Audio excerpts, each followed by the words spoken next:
Oh, let me click OK. Okay. All right, Dr. Creekmore, thank you so much for joining us. Welcome. We're so happy to have you in this space.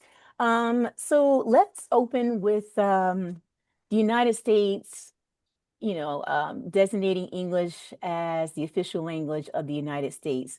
But these earlier this year, but there are reports from the White House saying that that's not true, that English is a de facto language, that there isn't an official language.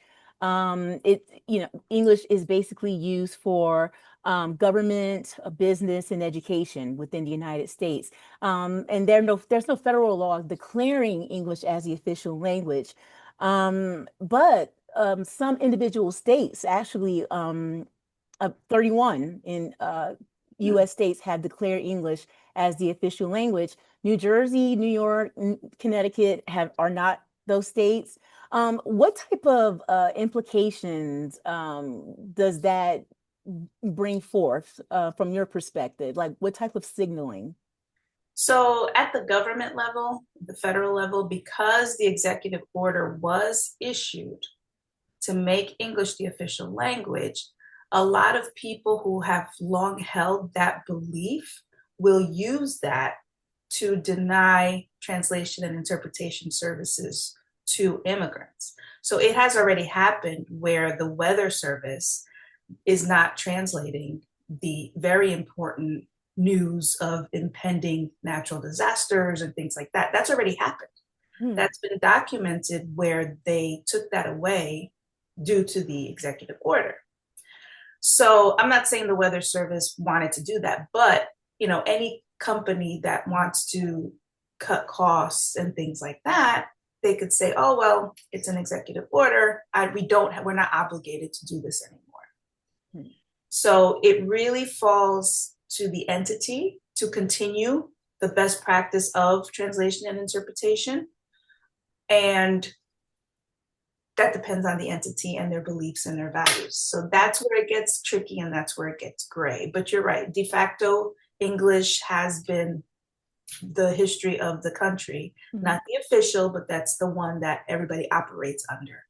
But when entities do discover that, oh, well, our population is changing, we want to reach everybody, then they do translate things based on the languages of their customers, their clients, their students, their faculty, things like that. So it is a gray area now due to that executive order being issued. Okay. So, okay, let's move into some of the questions that our students have answered. When we look at the status of immigration in this country, we're in a burning building, we're in a burning house, particularly the White House. So, like, let's start with, an opener as to what's going on. Yeah, there's a lot of discomfort and a lot of fear.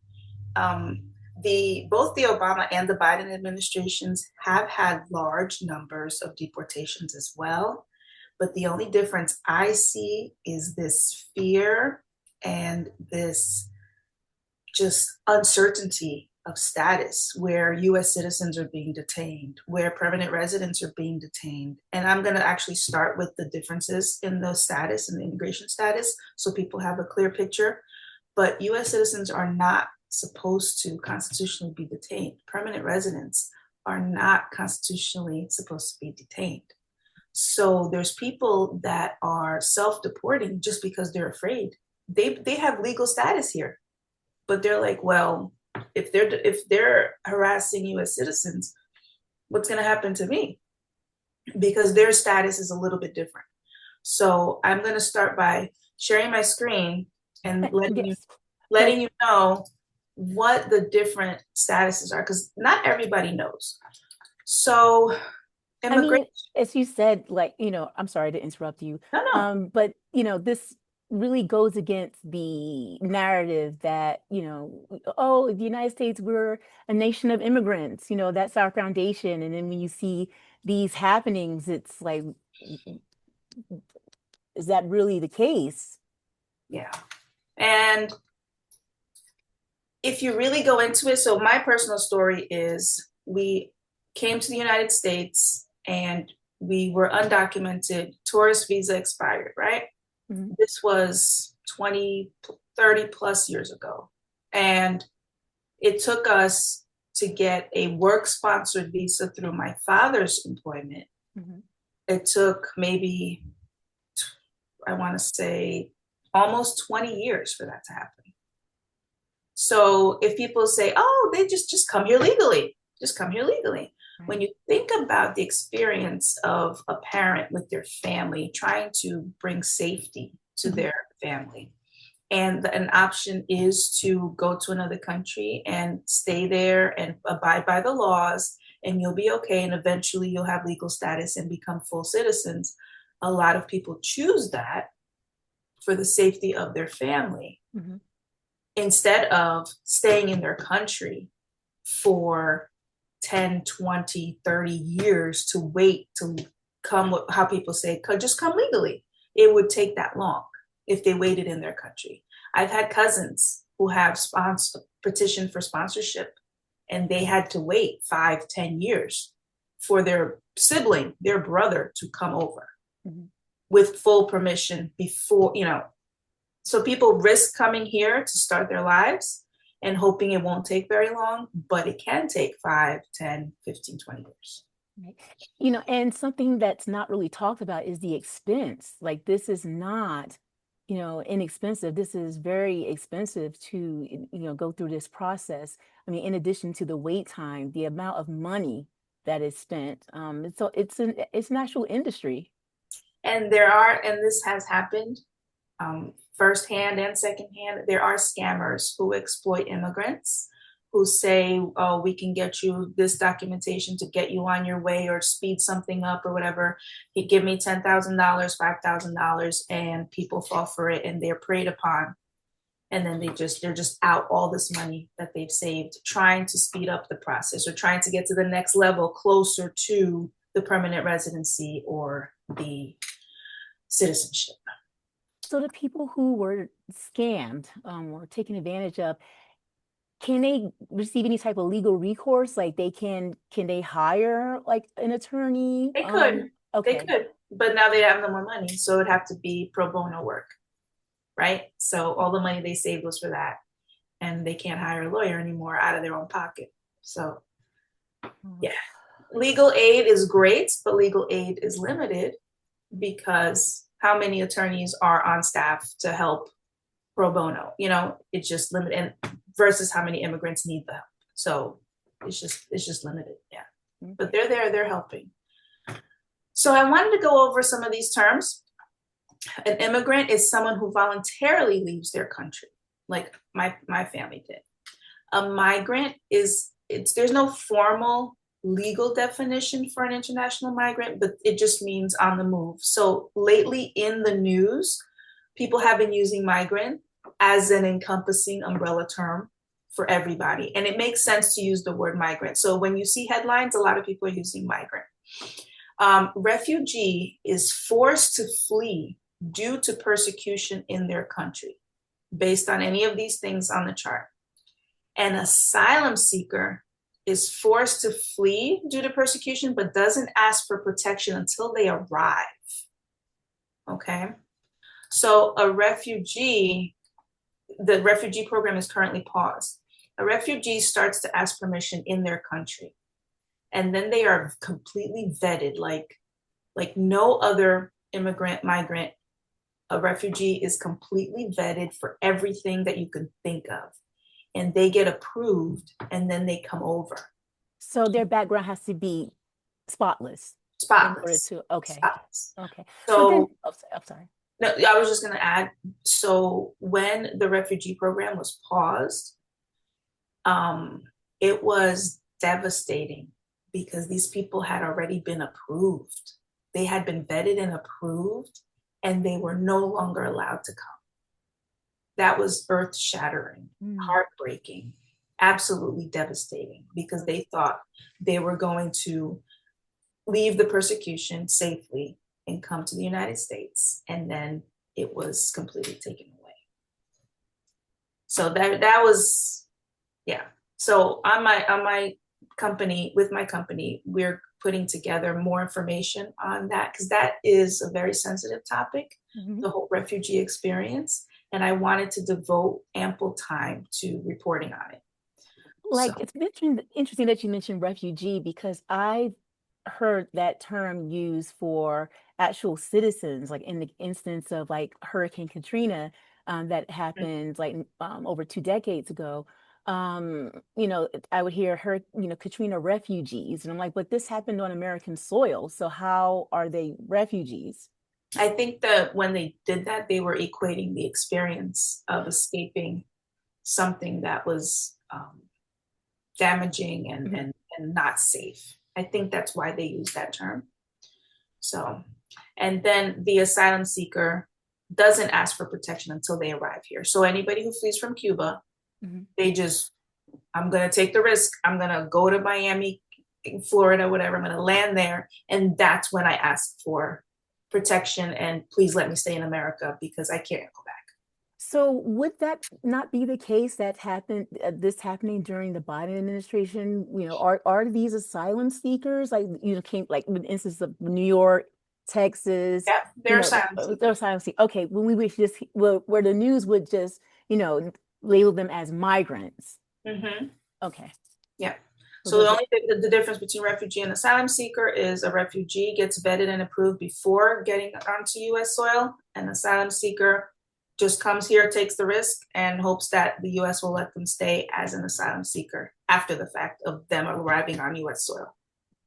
What I found also interesting about this is, there was this criticism of the asylum seekers, like in New York, Texas.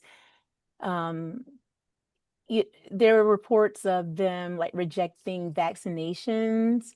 So I'm wondering, like, do asylum seekers have rights, like once they come onto U.S. soil?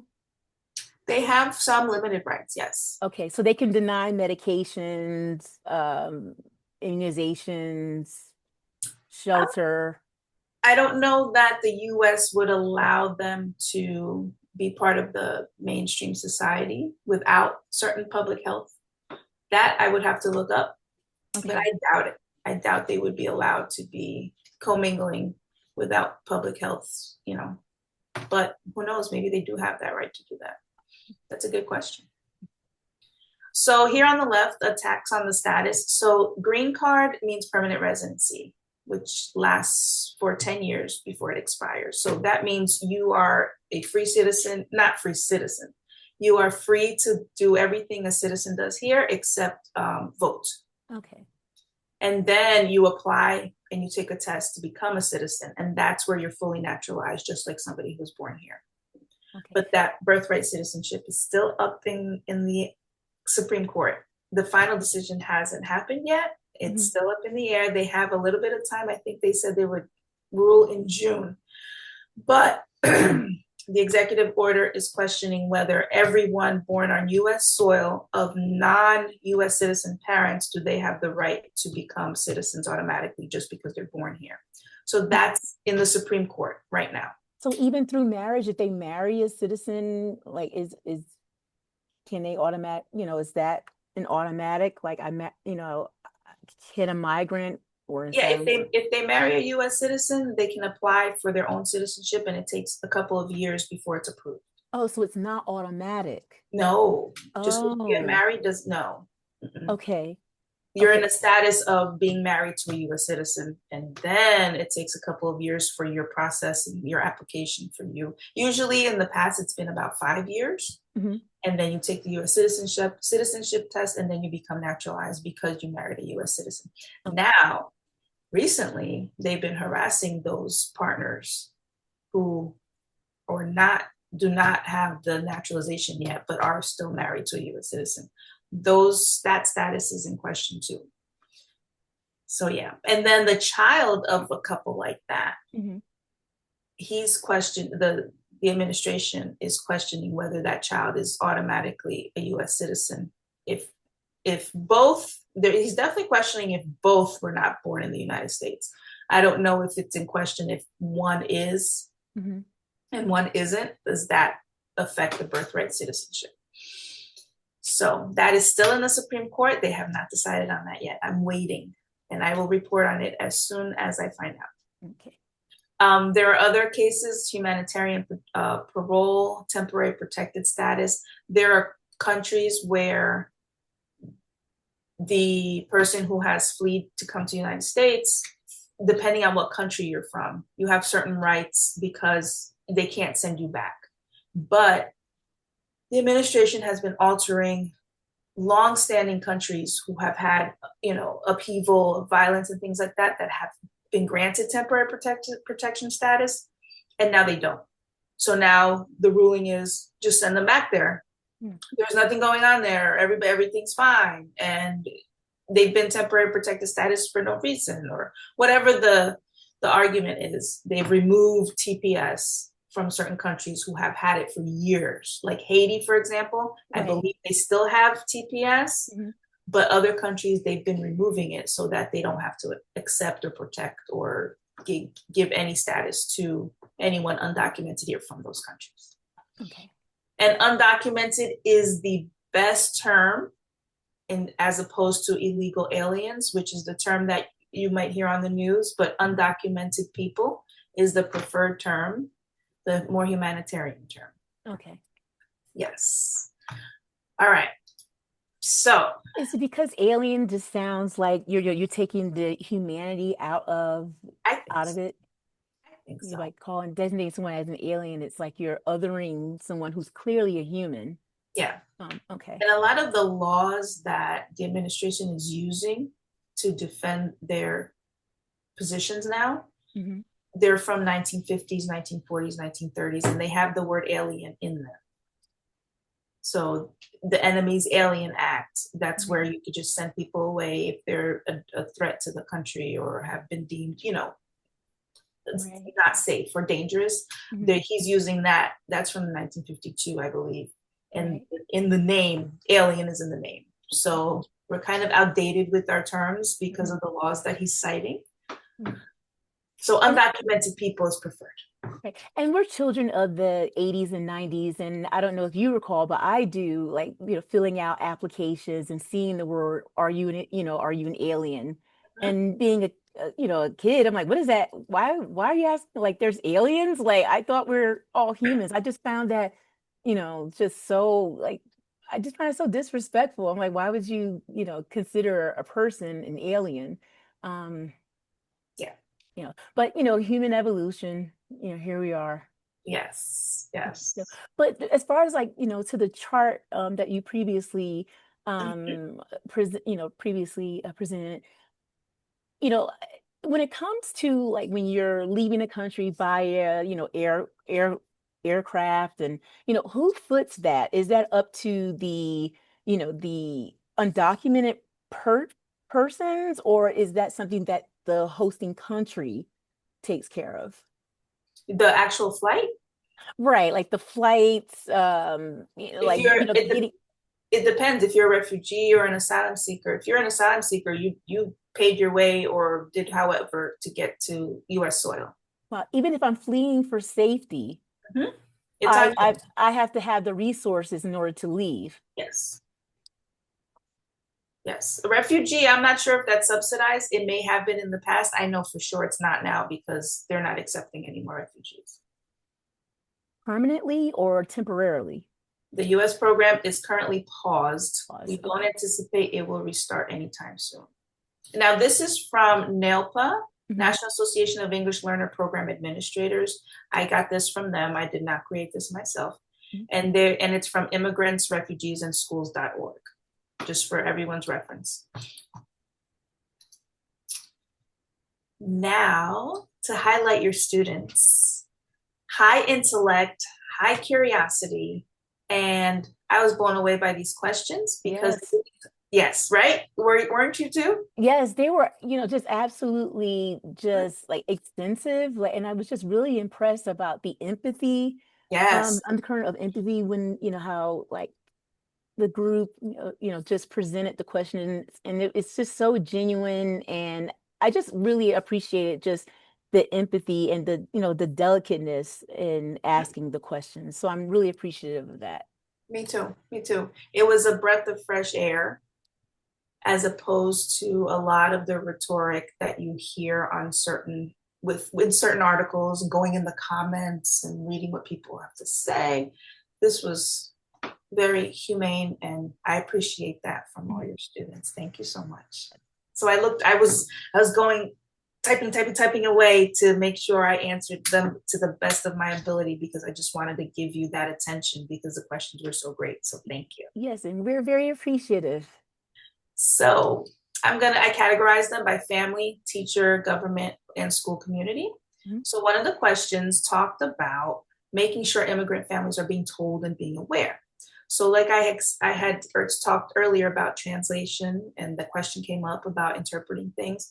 So the schools can inform their families two ways: interpretation and translation. A lot of people interchange those, but the difference between interpretation and translation is written form and interpretation is oral.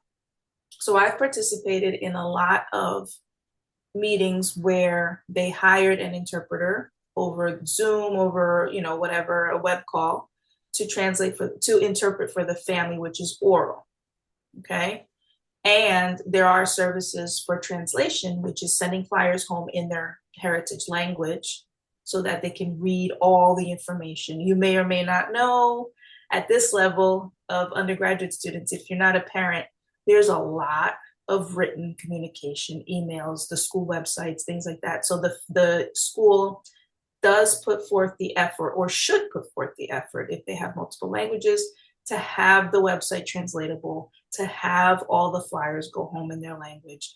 And then if there's a special meeting within the school, the family whose first language isn't English, they do have the right for interpretation services, live services. They can request that and be given that. So that's to answer that question for the family. And that's a wonderful question because not everybody's aware. That's it for that category, but there's a lot more for teacher and school community. So how can a teacher be an advocate for students in the school system? There are laws that protect I'm going to use migrant now from now on, just in general, that can protect the migrant student. So what does that mean? That means that there's a law called Plyer versus Doe, where you cannot ask the immigration status of the migrant family. It's not your business. They have address and proof that they belong in your school based on geographically, you live in the zone for that school, and that's all they need to know. Nobody in the school can ask about that information. Even in wealthier school districts? Mm-hmm. Okay. And then there's FERPA, which is the protection of the student's information, anything in their profile. The parents have to specifically write permission for anyone outside of the school to gain that information. So those two things are protecting the students right now. And then if ICE comes onto your campus, the administration has the right to deny entry to take anybody from school grounds unless they have a signed warrant by a judge. There have been fake warrants out there that have not been signed by an actual judge. So school districts have been really on this with their lawyers from the school board and with their superintendents to make sure that there's a protocol that they deny entry unless there's a signed warrant by an actual judge. And this varies from state to state, right? Every state is different, yes. Okay. Mm-hmm. Every state is different. So back to the teacher question, the teacher can refer the family if they need legal advice where to do that. So a teacher needs to be tooled with all the information necessary or seek out information necessary to help the family if there's any legal trouble. Okay, so then there's 3 other questions that talk about how schools adapt, how do teachers have the strategies if the student doesn't speak English, and what can they do And when a child immigrates from another country, what systems are in place, what strategies? So these are all related to the answer. And the answer is this: every school has to provide, there's another law that says every school, it's from Lau versus Nichols, Mhm. has to provide English language services for a student whose first language is not English. And once they are screened and they belong in the program, and the parent accepts the student to be in the program, they must have a certified English language learner teacher who is certified to teach students whose first language is not English. So I have that certification. It changes by state.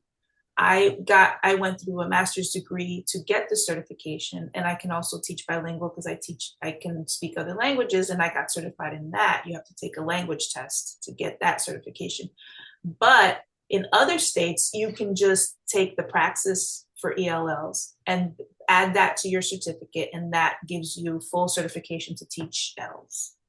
Okay, But so it also, oh, changes sorry. by state. Go ahead. But also, there are ELL instructors where English is their only language.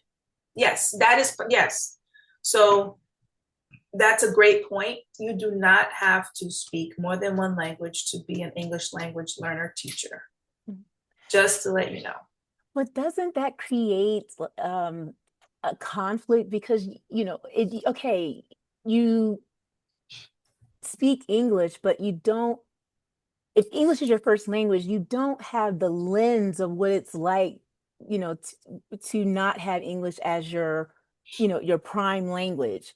So I feel like there's a missing experience that Hmm. teachers who only have English, who can only speak English and are teaching it as a second language. Like, I think that there's a disconnect. Like, how can you relate, to your students who come from, backgrounds where English isn't their primary language?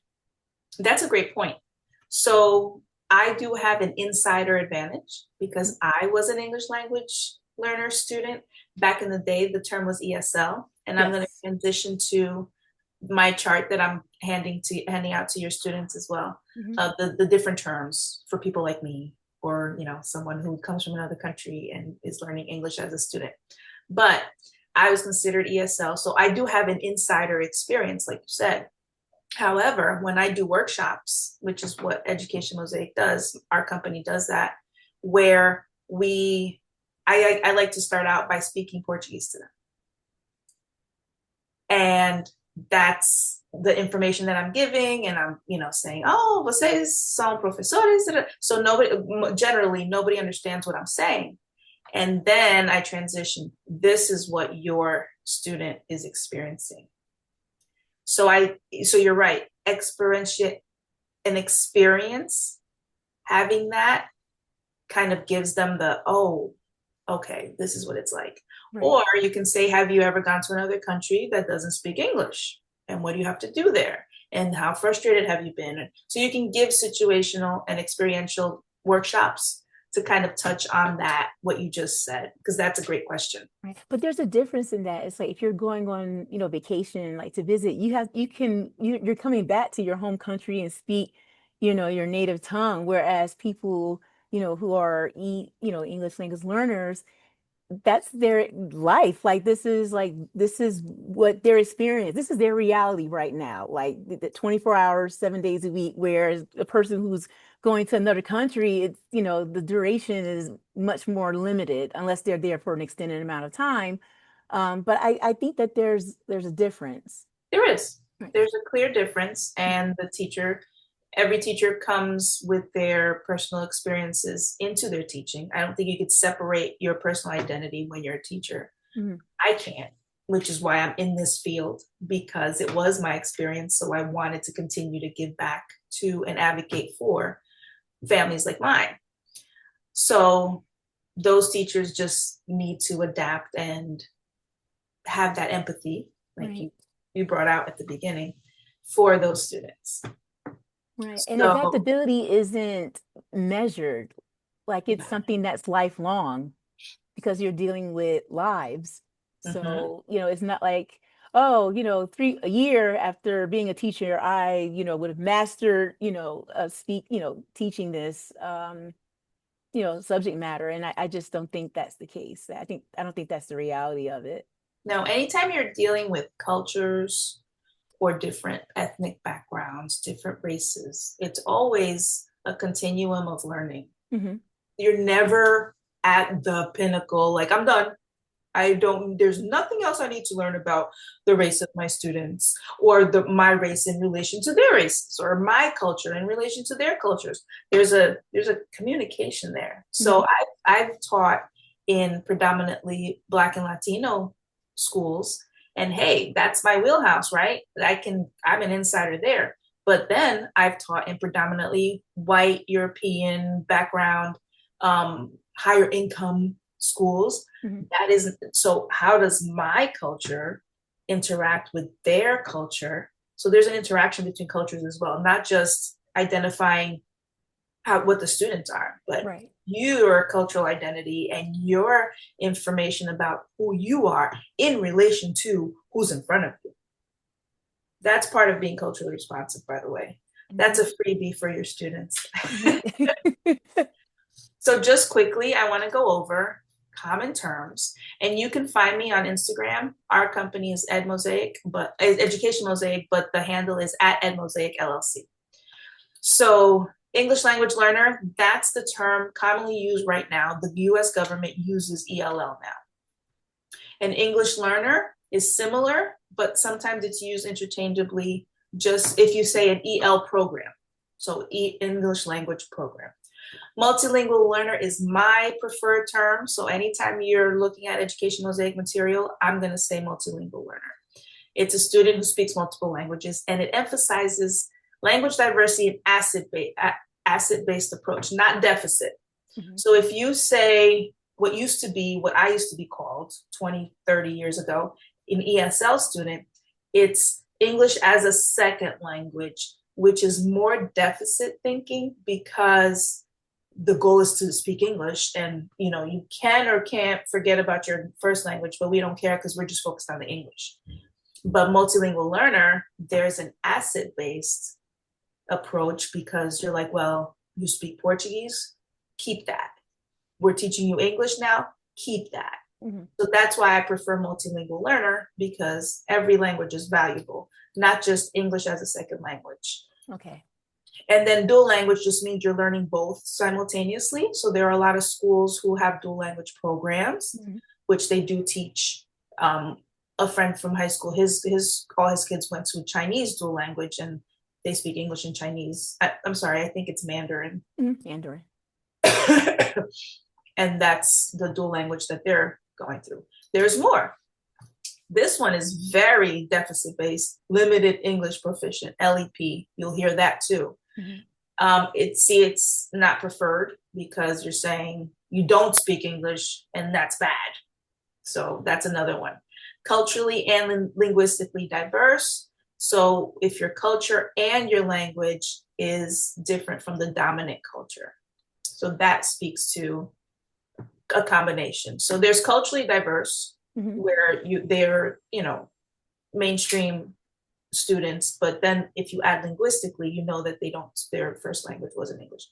Emergent bilingual, that's used a lot in the state of Texas, and I believe some other states, instead of ML and instead of ELL. A student who's in the process of developing proficiency in their native and English. So this is similar to dual language or multilingual learner. It's just not used a lot on the East Coast and up north. And then heritage language learner, I like this term too. Heritage language has a lot of positive connotation to your first language. Mm-hmm. So I like this one too. So you will be getting both of these handouts. Let's go back to the question. You'll also be getting this chart. So this was a very loaded question. How can one as a teacher juggle all that's happening in the country, manage the different points of views of colleagues, and help students not feel free? So another thing besides making migrant families feel afraid because of the unknown of their status and what's going to happen to my family, and there's also the people who share the xenophobic views of the administration, who work right beside you, and now they're verbal about it, and now they're vocal about it. So that's this question: manage different points of views of your colleagues. They're braver to come out and say what they believe and that they agree with the administration and all that. So that does happen, and help our students not feel fear. So self-care is the way I know to decompress and focus on things, and knowing who you are in your own identity, right? You need to know when you have to remove or change your surroundings if you're taking in too much, right? If there's too much in the news, you need to know, hey, I need to know what's going on in the world, but I just need a break. This is way too much. You need to know yourself to do that. And the self-care part is, how do you fill yourself up positively? What are the things that affect you positively? Even though there is that, oh my God, this is going on in the world, it's very upsetting. You need to maintain your sanity and take care of yourself so that you can advocate from a bucket full, of positivity. You have to maintain that because you're in the position to help. If you're in the position to help and you're low on yourself, then you may not be able to help because you're just so down. So those two things: take care of yourself with positive things, fill your life with positive things, and also knowing when to remove yourself from the negative.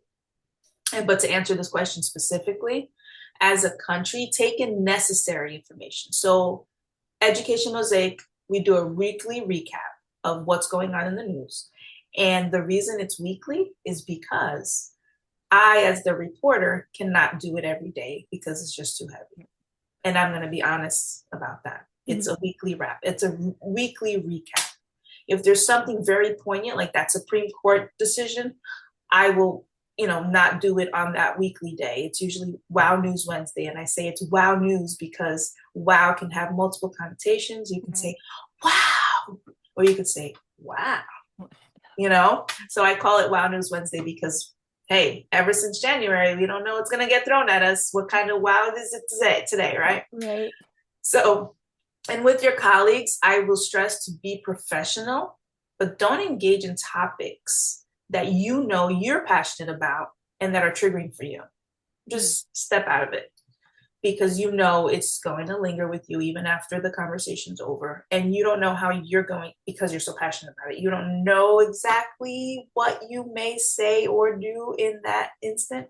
Right. So just go. And then for your students, like I said, you have to be filled in order to keep the peace and the calm in your classroom with your students. And I would advise to remain positive and factual. Don't say certain things that might give people hope, like, oh, this is going to get better tomorrow, but just state the facts, but still remain positive. So that's how you can address your students. And the government question: what ways does immigration status impact the involvement? So by law, families and students are free to attend any school, like I just mentioned, right? That was Plyer versus Doe. And then with the ICE raids, it might seem scary and they might feel fear. But before this, like I said, with Biden and Obama, the most recent presidents, there was not this fear and they were not rounding people up. So there's a difference. So now it's just immigration status should not affect the students in their community and participating in, going to the local basketball game or going to a community fair or, people can go in and out as they please. And that's always been the history of our country. Nobody's going to come up, but now it feels different. And there are instances where it has been different, ICE rolling up people in their cars and things like that. So, and self-deportation, I never thought I would hear that in my lifetime. They're making it so unbearable that people are afraid and they don't even want to stay here. And they elect to leave the country and try to wait the 5, 10, 15, 20 years to come legally. So it's affecting a lot. And I don't know if it's going to be for the better, if they're just trying to diminish immigration numbers and have migrants removed so that can say, oh yeah, now we are, their main agenda is we're safer, right? I want to see those statistics as well, Mhm. because I know not everybody that's getting deported was a violent criminal. We know Mhm. that based on news reports. But I want to see the safety statistics. Is it really going to change our safety statistics by removing all these thousands of people? That's one of my questions. Anyway, we're on the last topic of school community. So how does language play a role in students acclimating to the school, and do they have struggles when they're trying to fit in? So an American student has trouble fitting in, middle school, high school, especially, right? So what happens when you come from another country? You don't speak the language. Like, what can happen? So most students whose first language aren't English are placed in the EL program. So usually their first friends are from the EL program. So in my last year when I taught high school, there was a girl from Honduras and then the new girl from Haiti, and they ended up being friends. So you do have cross-cultural, cross-nationality students within the same EL program becoming friends, and they end up being, that's their first friend. And they actually were using Google Translate to Oh, communicate. wow. Yeah, it was amazing to see. It was amazing to see. So, and some of these EL programs, the EL teacher pushes into the classroom and becomes part of the full classroom, or they pull the students out. So different EL programs look different everywhere you go. Mm-hmm. And their first school acquaintances comes out of that little hub of, you're from another country, I'm from another country, we're learning English together. Okay. So, however, there's also the expectation that students are not to be ostracized from the mainstream. Mm-hmm. So you can't just say, oh, you all don't speak English, go over there all day and don't interact with us for any reason. That is very frowned upon. That was prevalent probably 20, 30 years ago when I was coming up. Yeah. So I mean, that is just so traumatizing. And like but that was accepted. That was just, there was a time when it was like, yeah, yeah, that's pretty much how we run things. That's the status quo. This is how, this is the norm. But yeah, I think evolution is such a gift. yeah, it can be because yeah, now former EL students, this is another little hub of friendships, who have left the EL program. They're frequently used as mentors to the new students, and they can be used as interpreters or ambassadors to, this is how school is here. And they may be speaking the native language of the new student, Mhm. but this is like, somebody giving them an orientation, and they become friends that way. Well, how does a Because student lead ELL? Like what they test markers? Oh, they they test test out. out. Yeah, Okay. there's this annual state test, and there's different levels, different scores that different programs accept for them to test out, and Okay. also teacher recommendation, and how the teacher believes the student is doing. But then once they come out, they're monitored for, depending on the state, different amount of years, Mm-hmm. so that they are on the radar of the teacher in case they fall back now that they don't have the English language support system program. Yeah. So it's a whole, thing. But this is only K through 12. Once the student goes into higher ed, like college, like that It's ceases. different. Like It's it's different. okay. Oh, it's different. There's resources are still there, but not the type that was during their K through 12 experience. Correct. K through 12 is this program. You test in, you stay in, you test out, you're monitored after. Okay. But I've taught ESL to colleges as well. And the model is this: they take the ESL classes in succession to and end up leaving the program, but they can't there's very few other college classes they can take until they successfully complete the ESL track of courses. So Right. it can be writing and grammar, reading. So it's usually a year or two of just ESL courses, and Mhm. then they become a regular level 1 college student once they complete those courses. That's the college track. Okay. Yep. And whenever they arrive, they're put in that. So I've had students who are 62, who are 35, and they just came to the country, and they want to advance academically and for Mhm. other degrees. So they do that first for a year or two and make sure they pass all the classes. and they just advance. These are just the most amazing group of students I've ever had. The motivation, the commitment, the diligence. Wow. I get so inspired when I have an adult ESL class because they know their focus, they know their goal. Mhm. Hopefully, like your undergraduates here in this class, they know they have that Right. focus and where Yes. they want to go. So, But for someone like in higher ed and with those additional mhm. courses, is that something that has to be paid for? Is that something that's free and accessible to, students Financial or aid, yeah, financial aid will cover it if you qualify. okay. However, a lot of schools, they don't get credit toward graduation for the courses, but they still have to pay for the courses. That's been my experience in the two colleges that I've worked That sounds about USA. That sounds at. that's on par. That's Yeah. on par, unfortunately. So their first credit would be English Composition 101. Their first official college credit would be that, not the 6 to 8 courses they just took to master English enough to get to English Composition 101. Right. Yeah, yeah, yep. Okay. That's the higher ed Wow. track. Yeah, Yeah. yeah. Does it go into graduate school and any like post baccalaureate or I'm just wondering when is it in? Like when I'm not sure about the colleges and universities accepting bachelor's degrees from other countries. oh yeah, that's a Most of the whole time, they want you to do it all over. Yeah. right. So everybody starts from scratch. Your bachelor's from the Ukraine probably means nothing here until you go through the bachelor's in the same program, whether, it's meteorology or whatever, medicine, that Mhm. has to be done in English through the new university where you're at. Right. Like I've spoken with people like from other countries and they'll say, well, back home I'm an engineer, but here it just has no value. And that's so heartbreaking. You spend All all those this time. credentials, yes, Yeah. yes, yes. You have doctors cleaning offices, or yeah, or um, you know, Yeah. meteorologists being nannies. Like it's yeah. I, Then that I, yeah, I know a practicing attorney in Turkey who works at a gas station here. another example. Mhm. It's Yeah, yeah.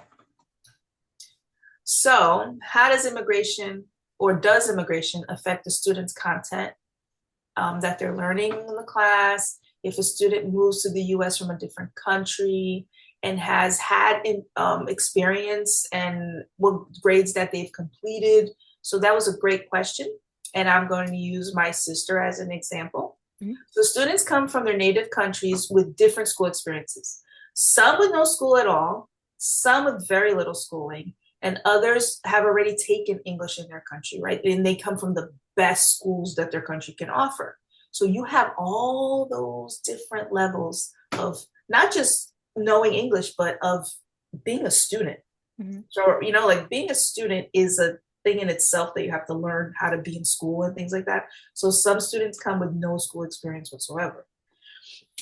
And so what happens is that determines how well they start in the American school. And I say that purposefully because it doesn't determine how successful they are in the American school. It Mhm. determines how well they start because they either have to learn how to be a student and learn English at the same time, or they just need to learn more English because they already know some, or they've already been in school for 5 years and they know how to be a student. They know how to raise your hand.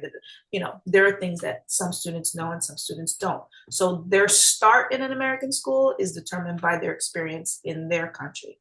Okay. So my older sister came when she was 8, but only completed kindergarten in Brazil.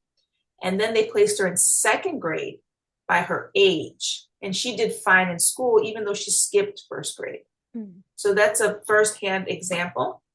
However, that was a long time ago. Mhm. Today, she would probably be placed in the first grade and be older than all her peers. This is a general sense around the country, and it's not new that this is a sentiment and a belief, which I disagree with, that L's need to be remediated upon entering the United States.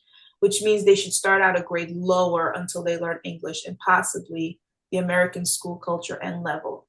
And this is not best practice, but this is a practice. And I've seen examples of this. Right. And I don't think it should continue, but it does happen. So my sister would have been a first grader because they're like, well, she didn't get any first grade skills, but she's 8 already. Mm-hmm. And back then she did fine, right? She skipped the first grade, she did fine. She, honor roll throughout her life. Mm-hmm. But now they're like, oh, wait. She doesn't know the language. We have to keep her in first grade. She can't go from kindergarten to second, even though she'll be the oldest person there. So you see a lot of older migrant students in the grade that they've been assigned upon entering the country. And that to me is a problem. So that does happen. To answer that question about how they're affected in their transition, that does happen. Hmm. So with a lot of ongoing tension around immigration and politics, how can schools become a safe space? I've already touched upon that. There are current laws that protect the students, both their physical protection and their information protection. And I've addressed that at the beginning. And then how does access to resources and language barriers affect immigration students?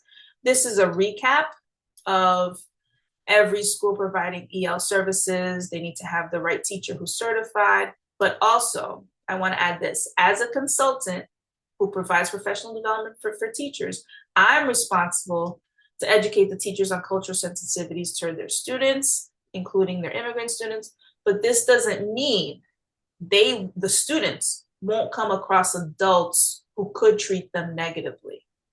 So part of my professional development is making sure the teachers have the cultural sensitivity, like we were talking about, an insider versus an outsider, right, who may not have the experience or have that empathy. So the students may encounter these teachers who treat them negatively just because they're migrant students. Do you think that cultural sensitivity is something that's innate and that is not necessarily taught? It depends. You can have a lot of trainings, but if the person isn't receptive to it, it kind of, it falls, like it doesn't, so is it something more innate or? I believe in my 20 plus years of being in this field that it depends on the trainer and it depends on the human. So if the trainer can provide situations and experiences to have them create that empathy, then I think it's possible. If the human has so many experiences where they're completely closed off, I don't care if you're Mother Teresa or Gandhi, you may never be able to reach that human. Mm. So it depends on the trainer and it depends on the human. Yep. Well said. If we're skipping back to the community piece, when we were talking about, when we look at education rankings, like global rankings, the United States ranks at number 46 in terms of like global education rankings. And, when you have, those who come to the US, and students, are placed, their ranking is higher than the US, but the US is like, no, we want you to remain here kind of at the bottom, what does that mean? Like what underlying message does that say? It's like, US, you're not even number one. You're number one in military. Well, that may change. Monetarily in military. Right? But I'm thinking, how dare you? You're number 46. You have students coming from countries 1 through 45, and it's like, well, you're not good enough. Well, I'm not. Let me just change that. It's not good enough. Your transcript is not acceptable. Yeah. Right. But I'm thinking, like, does the U.S. have like its preferred countries? Like, okay, like we won't. Won't place you, that far down, the totem pole. We'll, we'll give you some resources. We won't put you like in a lower grade. Like, do they have their, It wouldn't favorite be a countries? it wouldn't be a publicized list, Right. I was thinking but you can judge by the actions of the laws that are passed and the way people are treated when they get here. right. So, case in point, we are in the midst of this fear and removal of people from this country. Hmm. But the white South Africans are being welcomed with open arms. So I'm just going to use that example to really know what the belief is. And that's just an example of how it goes now. All the South American, Central American, Haitian, they're being sent back. But the white South Africans are being welcomed with open arms. Yep, I'm there's a going to leave it silent with that agreement. example. Yep, there's a silent agreement. Yeah. Yeah. So they were up to the last couple of questions. How can schools better identify and support any experience of trauma? So we do have asylum seekers and their kids who have experienced trauma, but then not just the trauma that they brought over from their country, but the any adult content at home or any abuse or anything that's happening in their home, where culturally it may have been accepted in their home country, but here it's not. So one of the things is the level of discipline and corporal punishment that is also a cultural difference. Mhm. So my suggestion would be school counselors would be the first professionals to speak with when it comes to immigrant students having or are experiencing trauma. And then, however, to get to the counselor, the teacher is the main channel because that's the first person who may discover any differences in the student. Mhm. And then they can refer them to the counselor. So we would hope that the teacher would be able to have that relationship to be able to pick up on any signals and then invite the counselor for help. So that would be how I would answer that question. Last two questions that did not fall under any category. How other countries' education systems function similarly to ours? This is a great question. This could be a whole course and go country by country, region by region. So students come from their native countries, again, with varied school experiences, and that's what they bring. And there's no way for us to just have like a cheat sheet for every country and knowing how every country teaches and what the structure is of elementary K to 12. We don't have all that unless we look it up specifically as the student enters. If you have a student from Bangladesh, okay, what is school like in Bangladesh? You have to look it up individually as you meet the student. Does that make sense? Yes, makes sense. Last question. Brilliant question. The last brilliant question of all these brilliant questions. Does immigrant status or history determine or have any impact on the children's college acceptances? This was the best question because I am out of the realm of the Common App. And there are questions, according to the student, there are questions on the Common App when you apply for multiple colleges at once that have to do with your immigration status. So this is my best answer right now. So students' immigration status can impact their college's experiences, especially now. International students are currently being targeted, where most of them are leaving, transferring schools, not sure what to do once their visa expires. The international students, it's another group, they're up in the air with continuing education in an American school. So they've been attending the colleges with no issues for years, and now there's a drastic turn, and depending on the school, they don't know what's going to happen with their education, with their college education. So another way colleges are also affected is through funding. So for me, I was an honor student. There was a three-way tie at my high school for being the valedictorian, and I was one of the three. But I had to pay my own tuition because I was undocumented. So I could not have access to my free ride with all my scholarships because I did not have the legal documentation when I graduated. After about 2 years of working two to three jobs to pay for school, I did gain legal status with my permanent residency. I did get my green card, and then I did get grants and loans. So half of my college was paid by me, and then the other half I paid later when I repaid my loans back.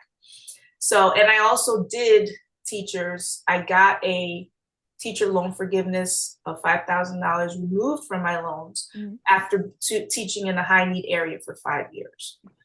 And then the Common App question, I'm not sure how it affects your application. If you were a student like me, how when I would, if I were to apply through the Common App, or the DACA recipients, so students who were brought here by their parents and never gained legal status, when they apply for colleges, what's going on, because DACA is not viable anymore. Right. That's also been paused or canceled. So you have a lot of young adults who were brought to the country by their parents and they just never gained legal status. So I'm not sure how that affects their application process, but it's a good avenue to explore. And that is all the brilliant questions from the undergraduate class of EDFD 180 for summer 2025 under Professor Godbolt. Yes, thank you so much.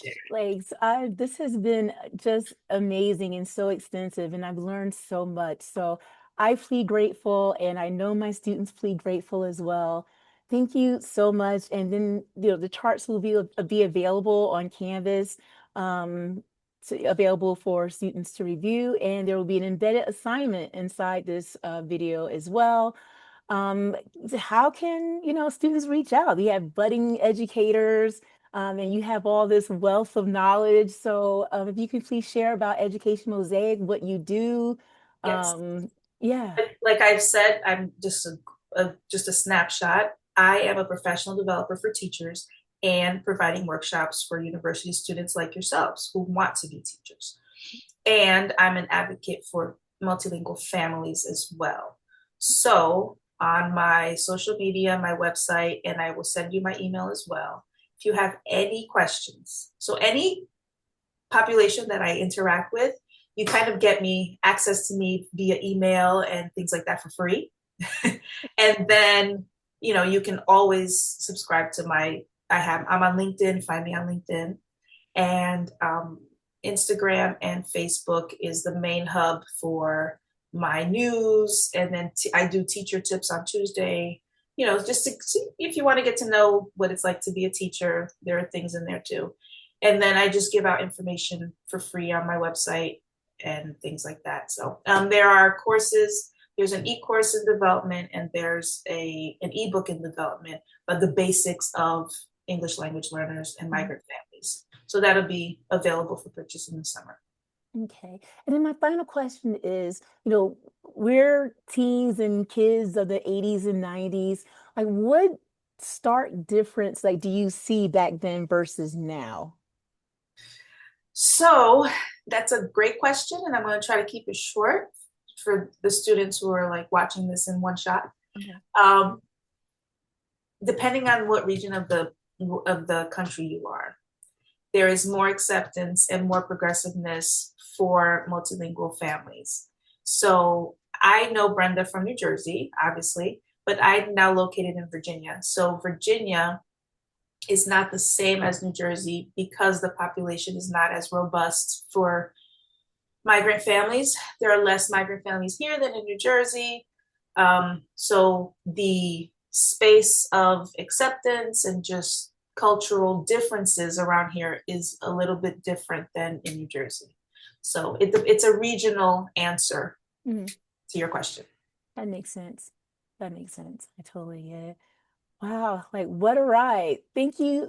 Thank you so much. This has just been chock full of information and very enlightening for me as well. So it has been an honor to present this to your students. I would love to do this in a synchronous or live class as well, but this has been just amazing, and I can't wait to hear how your students respond to the presentation. Will do. Thank you so much. Take care, Dr. Creekmore. Thank you so much, Professor Godbolt. Okay. Bye-bye. Bye.